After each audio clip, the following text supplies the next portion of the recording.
जय हिंद। आज की वीडियो सेशन में हम class 10th chapter number first mathematics के फर्स्ट चैप्टर रियल नंबर के बारे में बात करेंगे। देखिए, इससे पिछले वीडियो में हम रियल नंबर के कॉन्सेप्ट्स के बारे में बात किया है, रियल नंबर के बारे में काफ़ी डिटेल से बताया है।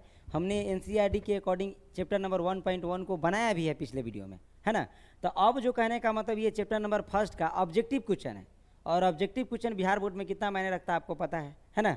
और देखिए, हम लोग इस वीडियो में बस केवल ऑब्जेक्टिव क्वेश्चंस के बारे में बात करेंगे। ऑब्जेक्टिव बोलने का मतलब वस्तुनिष्ठ, जिसमें प्रश्न दिया होता है, उसका 4 ऑप्शन होता है, और 4 में से कोई एक ऑप्शन करेक्ट होगा, है ना। तो ये कहने का मतलब ऑब्जेक्टिव क्वेश्चन है। ऑब्जेक्टिव क्वेश्चन में हमने 1 से लेकर 20 तक कवर किया है ना। तो आइए हम लोग बात करते हैं एक एक करके क्वेश्चन के बारे में। देखिए, पहला क्वेश्चन है, देखिए हम बता दिए, इसका चैप्टर का नाम है वास्तविक संख्या। इसका पहला क्वेश्चन क्या कहता है, पहला क्वेश्चन इसका क्या है उसको देखिए। पहला क्वेश्चन है कि √3 है 1, क्या है।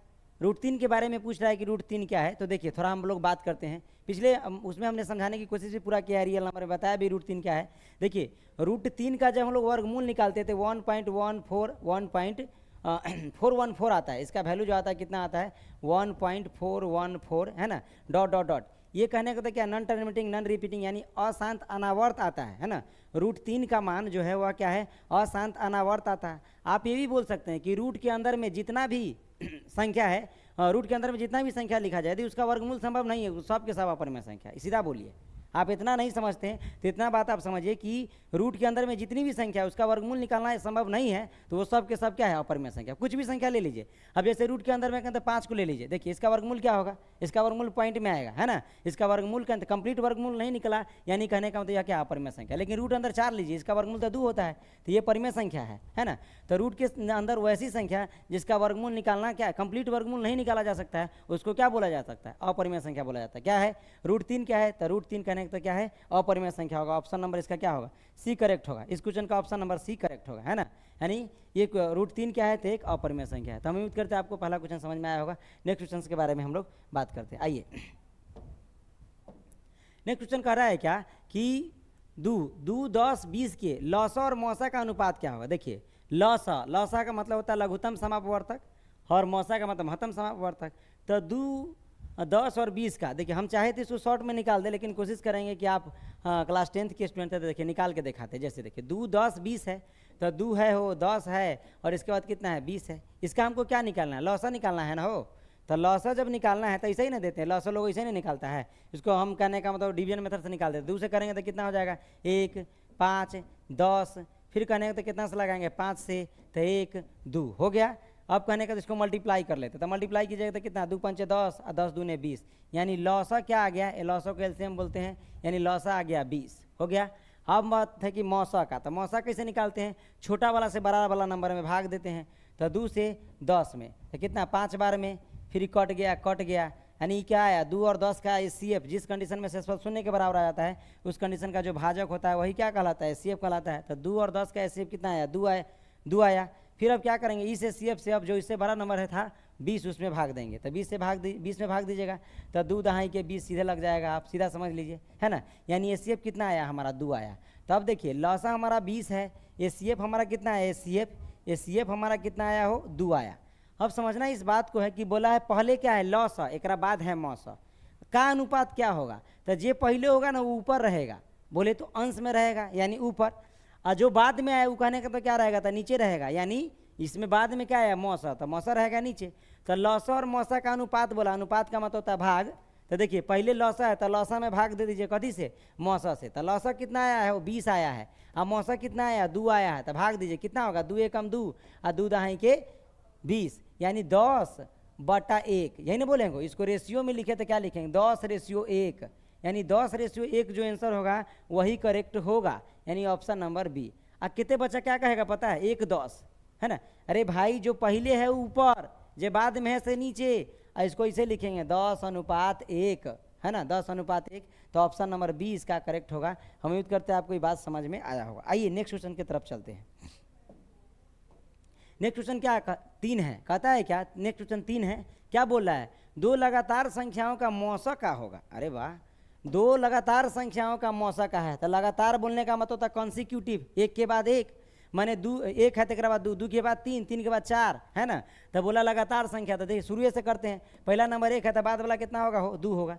इसका बोला है मौसा निकालने के लिए, मौसा, तो मौसा निकालने का तरीका बताएं, छोटका नंबर से बड़का नंबर में भाग दीजिए, भाग दिए, अब दो बार में लगा दिए, तब हो गया शेषफल शून्य आ गया। तो जिस कंडीशन में शेषफल शून्य के बराबर है उस कंडीशन में जो भाजक है, जिससे भाग देते हैं उसको भाजक, जिसमें भाग देते हैं उसको भाजे, और जितना बार में भाग लगाते हैं उसको भाजे। नीचे जो बच के आता है उसको क्या बोलते हैं, शेषफल।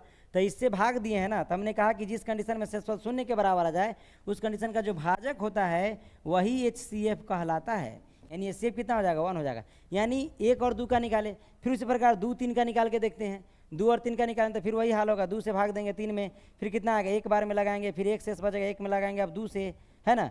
अब यहाँ कितना है शेषफल जो है, यानी कहने का ये मतलब HCF के बारे में हमने पिछले वीडियो में बताया है कि जब तक तोड़ेंगे नहीं तब तक छोड़ेंगे नहीं, जब तक शेषफल शून्य आ जाता नहीं है तब तक उसको डिवाइड करते रहिए, करते रहिए, करते रहिए। तो यहाँ देखिए हमने देखा क्या, यहाँ शेषफल क्या आ गया, शून्य आ गया।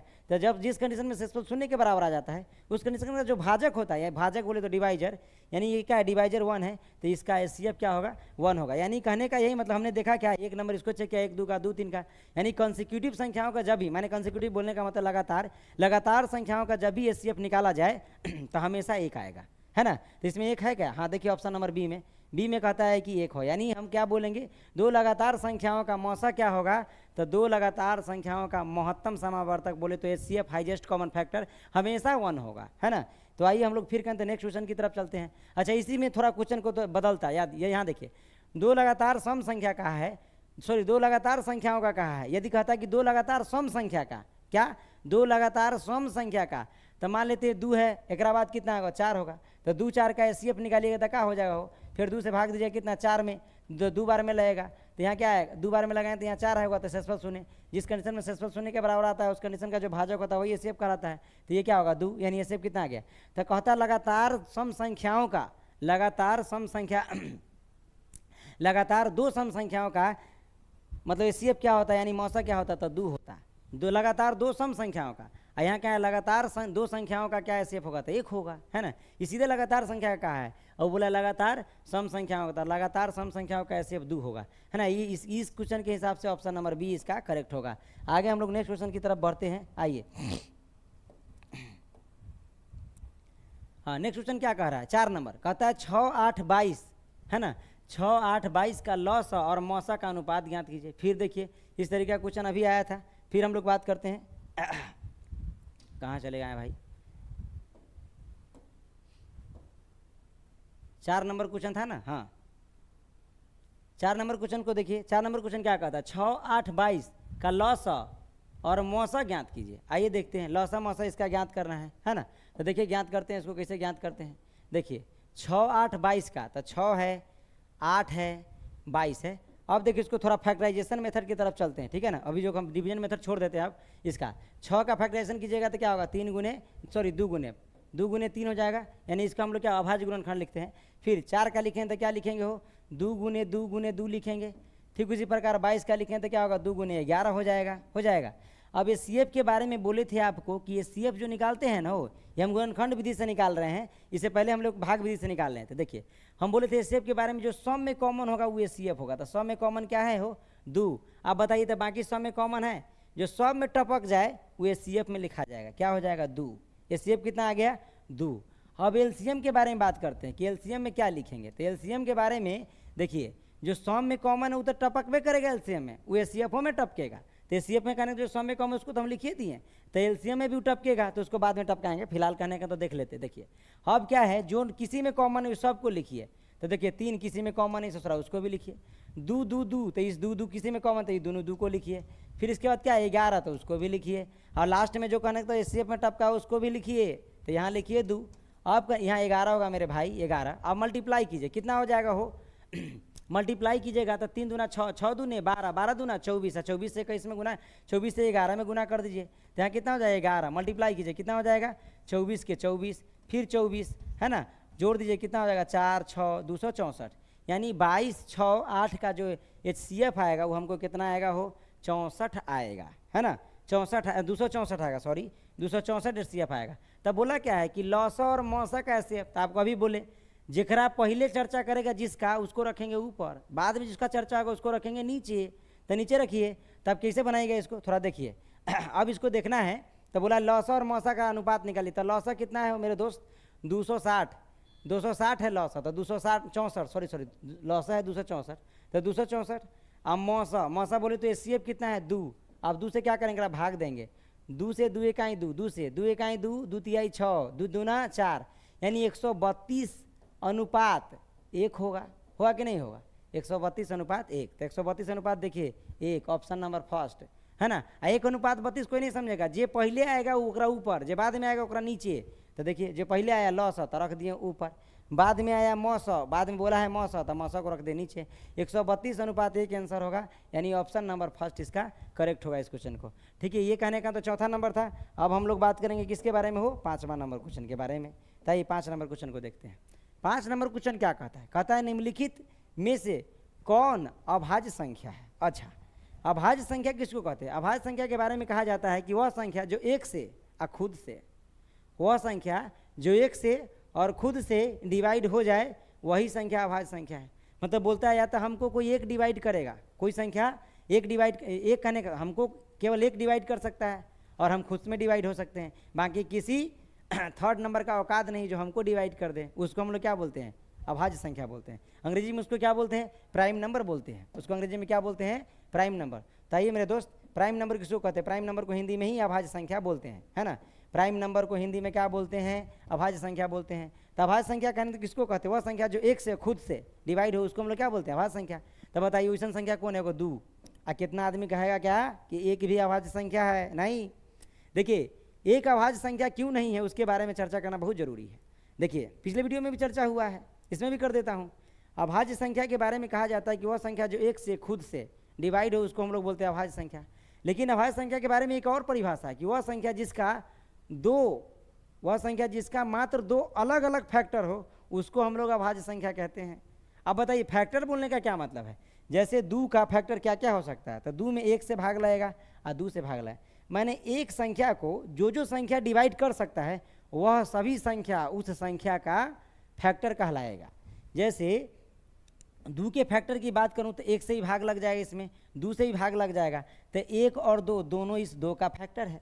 ठीक इस प्रकार यदि 4 की बात करूं तो 1 से भाग लगेगा इसमें, 2 से भाग लगेगा इसमें, 4 से भाग लगेगा इसमें, यानी 1 2 4 4 का फैक्टर है। यानी 4 के यहाँ कै गो फैक्टर है? वो 3 गो फैक्टर हो गया, है ना। 4 के कै गो फैक्टर है? 3 गो फैक्टर है। उसका नाम कथी है? एगो 1, एगो 2, एगो 4। तो अभाज्य संख्या के परिभाषा में कहा जाता है कि अभाज्य संख्या वैसी संख्या है जिसके मात्र 2 अलग अलग फैक्टर होते हैं, 2 अलग अलग फैक्टर होते हैं। तब बताइए कोई आदमी कहता है 1 अभाज्य संख्या है तो सही कहता है कि नहीं? उसको जरा देखिए। एक कहने का मतलब एक, हमने कहा कि वह संख्या जिसका 2 अलग अलग फैक्टर होंगे, मात्र 2 अलग अलग फैक्टर। तो देखिए 1 का तो 1 फैक्टर है, एक बाद कौन एक फैक्टर है? एक ही फैक्टर है एक को ना।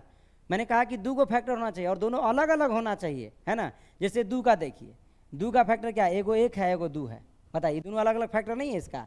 तो ये 2 कहने का तो अभाज्य संख्या है, लेकिन 1 अभाज्य संख्या नहीं है क्योंकि इसके 2 अलग अलग फैक्टर नहीं हैं। बात समझ में आया क्या? तो हम लोग बात करना यही चाह रहे थे कि अभाज्य संख्या किसको कहते हैं। तो अभाज्य संख्या वैसी संख्या है जो 1 से और खुद से, यानी वह संख्या जिसका मात्र 2 अलग अलग फैक्टर हो उसको हम लोग बोलते हैं अभाज्य संख्या। अंग्रेजी में क्या बोलते हैं? वो प्राइम नंबर बोलते हैं। तो बताइए इसमें किसको कहते हैं? निम्नलिखित में से कौन अभाज्य संख्या? 15 अभाज्य संख्या है क्या? 1 से डिवाइड हो जा रहा है, ससुरा 3 से डिवाइड हो जा रहा है, 5 से हो जा रहा है, 15 से हो जा रहा है। बताइए 1 से, ये 2 से तो ज़्यादा नंबर से डिवाइड हो रहा है ना। यानी कहने का मतलब ये जो है वो क्या है? अभाज्य संख्या नहीं है। 23, हाँ 23 के बारे में विचार कीजिए। 23 केवल अकेले 23 से विभाजित होता है और कौन संख्या से विभाजित नहीं होता है। तो यही जो 23 है वह क्या होना चाहिए? अभाज्य संख्या होगा। फिर 12 को चेक कीजिए, 1 से होता है, 2 से होता है, 3 से होता है, 4 से होता है, 12 से होता है, 6 से होता है। 75 को देख लीजिए, 7 5 12, ये 1 से भी होगा, 5 से भी होगा, 3 से भी होगा, 15 से भी होगा, 25 से भी होगा, 75 से भी होगा। यानी ये भी कहने का मतलब क्या है? वह अभाज्य संख्या नहीं है। बस अभाज्य संख्या है कौन? तो 23। ये भी नहीं है, ये भी नहीं है और ये भी नहीं है। अभाज्य संख्या कौन होगा? 23 होगा। हम उम्मीद करते हैं आपको ये बात समझ में आया होगा। आइए नेक्स्ट क्वेश्चन की तरफ चलते हैं। 6 नंबर, 5005 के कितने अभाज्य गुणनखंड हैं? वाह, बहुत बढ़िया बात है। अभाज्य गुणनखंड पूछा है हमसे, बात याद रखिएगा।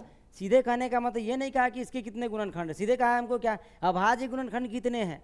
जैसे बात रहता क्या, जैसे 4 के कौन कौन गुणनखंड है, तो एगो 1 है, एगो 2 है, एगो 4 है, तेरा कै गुणनखंड हो गया, 3 गो गुणनखंड है 4 का।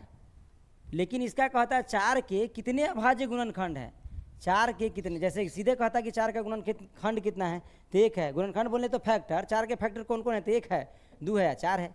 लेकिन कहते कि 4 के कितने अभाज्य गुणनखंड है, बोले तो प्राइम फैक्टर कितने हैं, तो 4 के प्राइम फैक्टर क्या होगा, 2 गुने 2 है ना, 2 गुने 2, यानी 4 के मात्र 2 प्राइम फैक्टर है।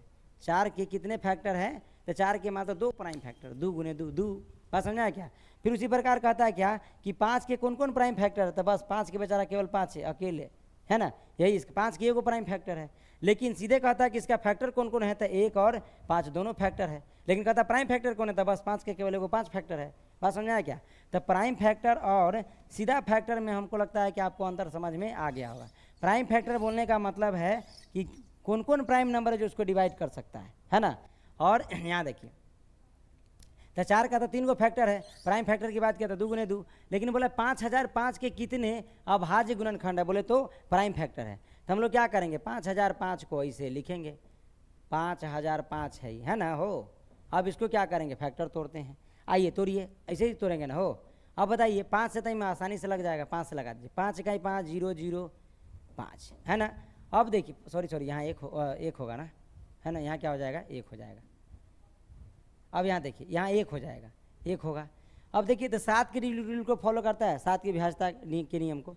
1 का 1 यहाँ लिखते थे, बोले थे क्या कि जो यूनिट प्लेस पे उसका दुगुना कर दीजिए, अगला में से घटा दीजिए। 1 में से 1 को दुगुना कीजिए 2 हो जाएगा, और 100 में से घटाइएगा 2 तो कितना हो जाएगा, 98। 98 में तो 7 से पूरा भाग लग जा रहा है, इसका मतलब 7 से भाई तो है ही।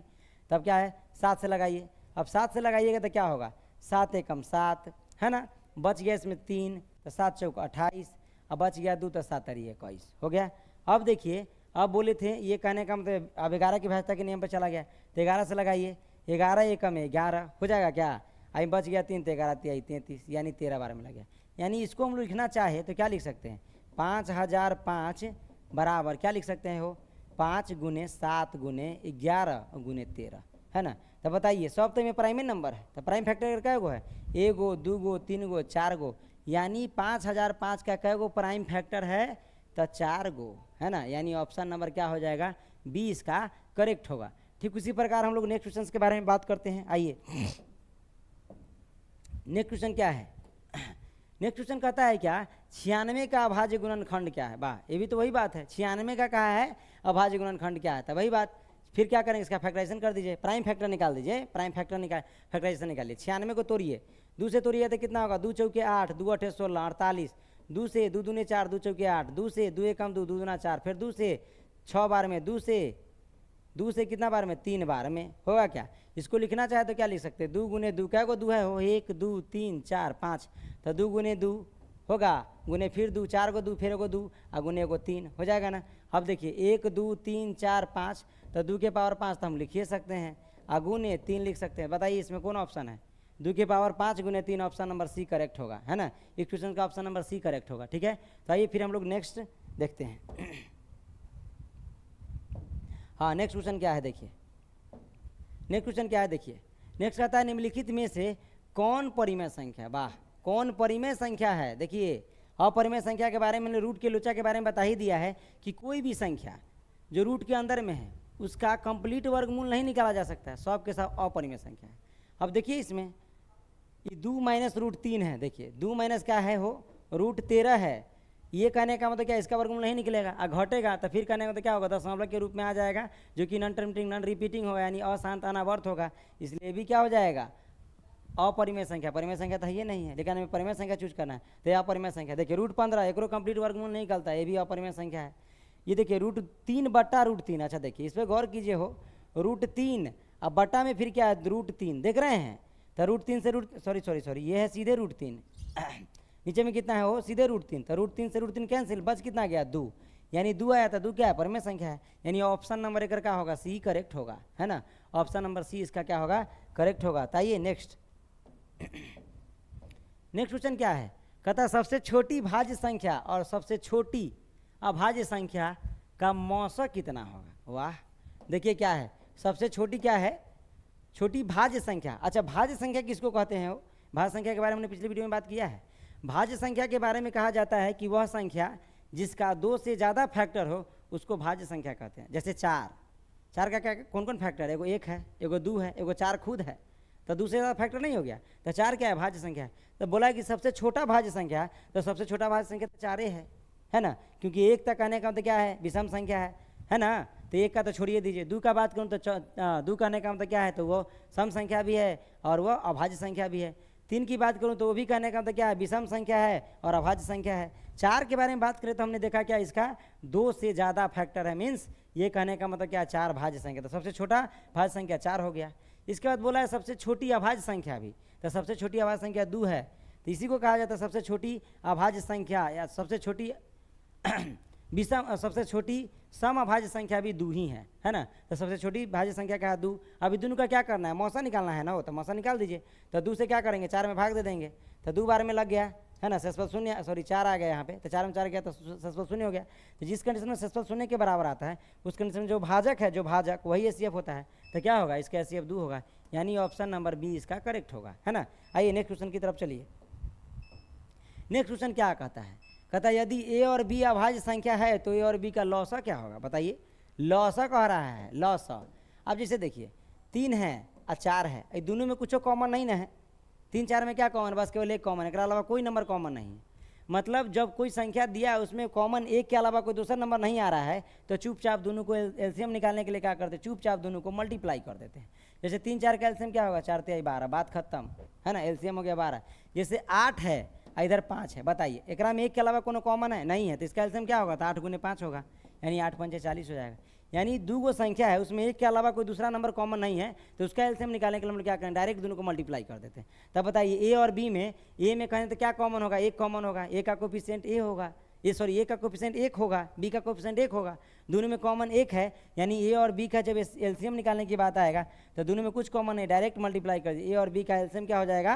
तो ए बी हो जाएगा। ए और बी से मल्टीप्लाई करेंगे तो क्या होगा? हो ए बी आएगा। यानी कहने का मतलब क्या, ए और बी का एलसीएम बोले तो लॉसा क्या होगा? तो लॉसा जो होगा वो कहने तो ए बी होगा। लेकिन इसी में कहता है कि इसका मौसा क्या होगा, यानी एचसीएफ क्या होगा? तो ए का कहने का मतलब क्या, गुणनखंड ए में 1 से भाग हो सकता है, यानी ये इसको जो इसका जो कहने का तो फैक्टर लिखूँ तो एगो 1 लिख सकते हैं, यानी इसको लिखें क्या लिखेंगे? 1 गुने ए लिख सकते हैं। ठीक इसी प्रकार बी को क्या लिख सकते हैं? 1 गुने बी लिख सकते हैं। दोनों में क्या कॉमन है? 1 कॉमन है, तो जो सब में कॉमन होता है वही ना एचसीएफ होता है। हो तो बताइए ए और बी का एचसीएफ पूछता है, यानी मौसा पूछता तो क्या होता? तो ए और बी का एचसीएफ 1 हो जाता। लेकिन पूछा क्या है? पूछा हमसे क्या है? लॉसा पूछा है, तो लॉसा क्या होगा? सी हो जाएगा, ऑप्शन नंबर ए बी हो जाएगा। लेकिन मौसा पूछेगा तो 1 होगा, है ना। तो ये इस क्वेश्चन के अकॉर्डिंग करें तो इसका ऑप्शन नंबर ये सी नंबर करेक्ट होगा, यानी ए बी होगा। तो फिर नेक्स्ट क्वेश्चन की तरफ चलते हैं। आइए नेक्स्ट क्वेश्चन है 11। 10 नंबर का बात हमने किया है, अब 11 के बारे में। 11 क्या कहता है? कहता है 2 संख्याओं का गुणनफल 8670 है, यानी 8670 है, और उसका मौसा 17 है, तो उसका लौसा क्या होगा? अच्छा देखिए, एक कंसेप्ट आपने पढ़ा होगा कि 2 संख्याओं का गुणनफल, 2 संख्याओं का गुणनफल, 2 संख्याओं का गुणनफल, 2 संख्याओं का गुणनफल, 2 संख्याओं का गुणनफल बराबर, गुणनफल बराबर लॉसा एलसीएम गुने एचसीएफ, यानी लॉसा गुने मौसा होता है क्या? तो 2 संख्याओं का गुणनफल यह दिया हुआ है, कितना दिया है? हो 8670 दिया हुआ। या देखिए मेरे दोस्त, थोड़ा गड़बड़ाने लगाइए, है ना, इसमें कुछ बैठ गया है क्या? हो हाँ, कह नहीं ले रहा है, घुसिया गया क्या? हाँ आइए, घुसिया के जाएगा कहाँ? आइए देखिए, तो इसको क्या लिखेंगे? 2 संख्याओं का प्रोडक्ट कितना दिया हुआ है, तो उसको हम लोग लिख देते हैं। भागेगा नहीं रे। अब देखिए क्या है, हाँ, तो यहाँ क्या है? 2 संख्याओं का प्रोडक्ट कितना है? 8670, है ना। अब बराबर गुणनफल का है 2, इधर मौसा गुने लौसा होता है, तो मौसा गुने इधर लौसा कहते हैं, है ना। अब देखिए मौसा गुने लौसा कितना है? तो मौसा तो नहीं दिया हुआ है शायद, नहीं मौसा दिया है तो डाल दीजिए। एलसीएम नहीं दिया तो एलसीएम को एलसीएम लिख देते हैं। अब मौसा कितना दिला? 17, तो वैल्यू निकालेंगे तो क्या होगा? 17 से इसमें भाग हो जाएगा, 8670 बटा 17 बराबर एलसीएम, तो एलसीएम ना निकल जाएगा, भाग दिए 17 से, 17 पचे 85, अब बच गया एकरा में 1, तब आ गया एकरा बगल में, तो हो गया 17, तो 17 एकम 17 एगो 0, यानी एलसीएम कितना होगा? 510, यानी एलसीएम कितना होगा 510। तो देखिए तो ऑप्शन में है, ऑप्शन नंबर डी इसका करेक्ट होगा, है ना। इस क्वेश्चन का ऑप्शन नंबर डी करेक्ट होगा। इस फॉर्मूला को याद रखिएगा, दो संख्याओं का प्रोडक्ट यानी दो संख्याओं का गुणनफल बराबर होता है लॉस गुने मॉस, उसी संख्या का लॉस गुने मॉस। तो हम लोग फिर नेक्स्ट क्वेश्चन की तरफ चलते हैं। हम उम्मीद करते हैं आपको ये सारा बात समझ में आया होगा। नेक्स्ट क्वेश्चन है 12, कहता है यदि 65 तथा 117 का मॉस 65m माइनस 117 के रूप में हो तो m का मान ज्ञात कीजिए। मैंने समझ में आ रहा है, कह रहा है क्या एक मौसा जो है ना, इसका जो मौसा होगा वो कैसा है 65m माइनस 117। देखिए ये इसके बराबर है, तो पहले तो हमको इसको क्या करना पड़ेगा, मौसा निकालना पड़ेगा। तो ये वही हम लोग जो है करने का तो भाग विधि लगा देते हैं। 65 से क्या करेंगे 117 में भाग दे देंगे एक बार में, तो कितना हो जाएगा 65 घटेगा, 7 में से 5 गया तो 2, 11 में से 6 गया तो कितना होगा हो 6 5 11 नहीं होता है, तो 5 लिखिए। अब क्या इससे छोटा आ गया तो क्या करेंगे यहाँ लाएंगे। एचसीएफ का तो रूल है भाग विधि से, जब तक तोड़ेंगे नहीं तब तक छोड़ेंगे नहीं, है ना, जब तक तोड़ेंगे नहीं तब तक छोड़ेंगे नहीं। तो यहाँ क्या करेंगे 65 को यहाँ लाएंगे, फिर कितना 52 से एक बार में होगा हो, तो 5 में से यहाँ 65 है, 5 में से 2 गया तो 3, 6 में से 5 गया तो 1, एक लिया इधर, अब इधर 52 आ जाएगा। तो फिर कहने का तो क्या होगा, फिर जब तक तोड़ेंगे तब तक छोड़ेंगे नहीं, वही प्लान कर रहे हैं। 13 चौका 52 है ना, कट गया, यानी शेषफल का आ गया 0 0। तो जिस कंडीशन में शेषफल शून्य के बराबर आ जाता है उस कंडीशन का भाजक जो होता है वही क्या कहलाता है, एचसीएफ कहलाता है। यानी एचसीएफ कितना आएगा 13, तो इसका एचसीएफ आ गया 13, है ना। इसका एचसीएफ कितना आ गया हो 13 आ गया।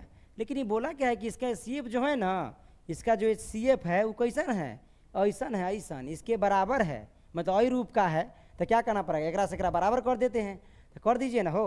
देखिए 65m माइनस क्या लिख ले हो 117 बराबर, एक बोला है कि एचसीएफ के बराबर है, तो एचसीएफ कितने है 13, तो यहाँ लिख देते हैं 13। अब इसको क्या करते हैं m का मान निकाल देते हैं, तो यहाँ क्या लिखे 65m, क्या लिखे हो 65m, यानी क्या लिखे 65m, उधर चला जाएगा तो 13, इधर आएगा तो प्लस में 117, साइड चेंज तो साइन चेंज, साइड चेंज तो साइन चेंज, तो साइन चेंज हो गया, माइनस था तो प्लस हो गया, जोड़ेंगे तो कितना हो जाएगा हो 130 हो जाएगा, है ना। इधर कितना हो जाएगा 65m हो जाएगा, इधर कितना है 65m, तो m का जब मान निकालेंगे तो कितना हो जाएगा हो 130 बटा में 65।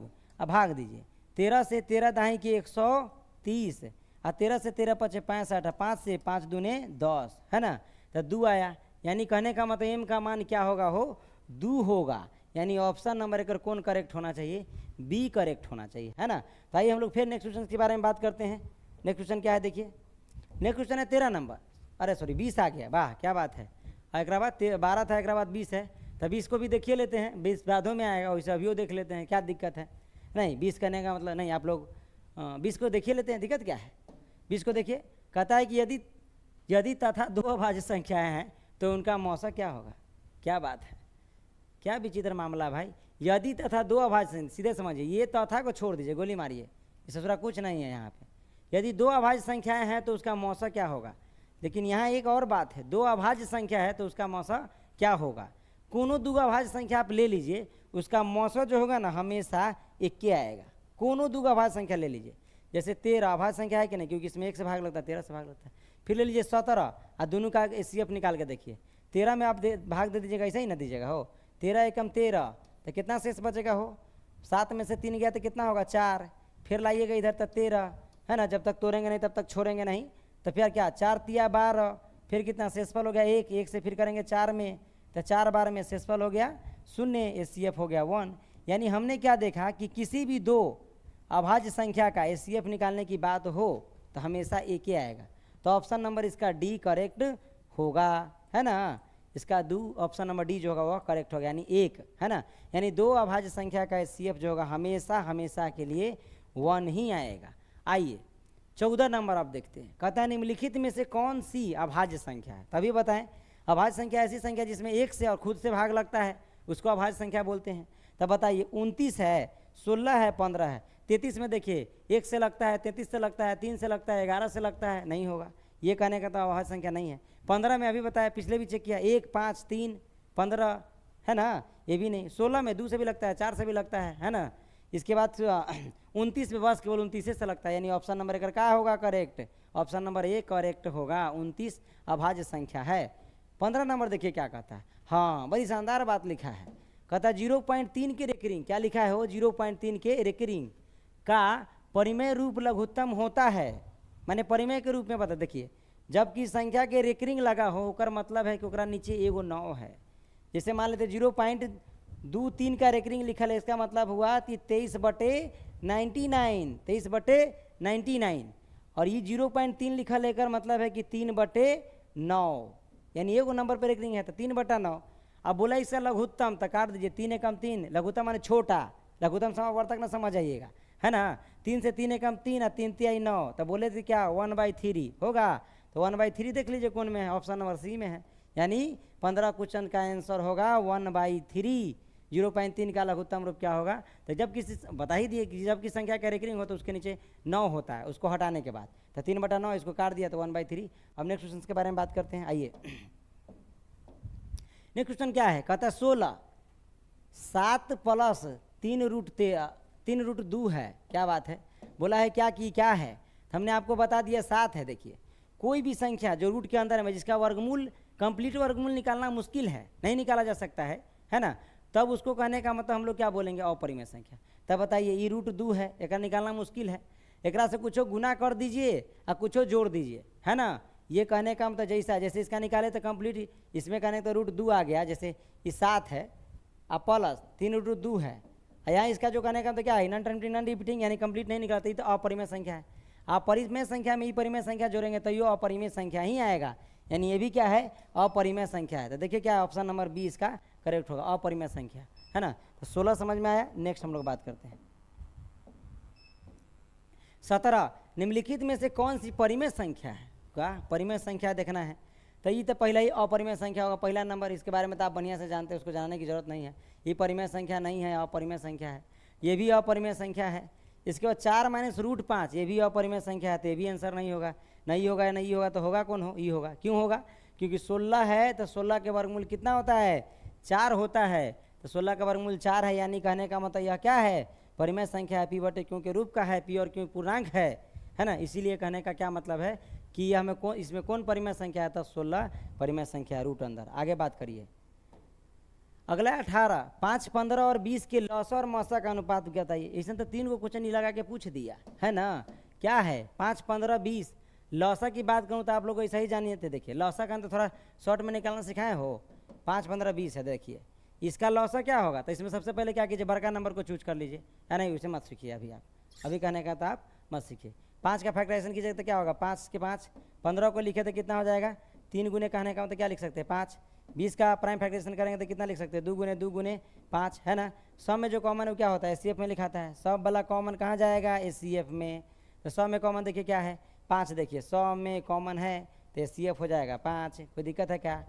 एलसीएम की बात कहें कि जो कॉमन नहीं है वो भी है, जो 100 में कॉमन वो भी एलसीएम में लिखाता है। तो 100 में कॉमन नहीं, 2 आई 3 आई 2 किसी में कॉमन है तो ये 3 को लिखेंगे, आई 2 गुने 2 भी लिखेंगे हो, और लास्ट में जो एचसीएफ आता है उसको भी लिखते हैं। गुना कर दीजिए, 3 दूना 6, 6 दूना 12, 12 पंचे 60, यानी इसका एलसीएम कितना हो जाएगा, 60 हो जाएगा। यानी लौसा जो आएगा वो क्या आ जाएगा, 60, यानी लघुत्तम समापवर्तक 60 आ जाएगा। अब क्या है, इसका कहा है लौसा और मौसा का अनुपात। तो लौसा पहले लौसा बोला है तो लौसा ऊपर रहेगा तो 60 ऊपर रहेगा।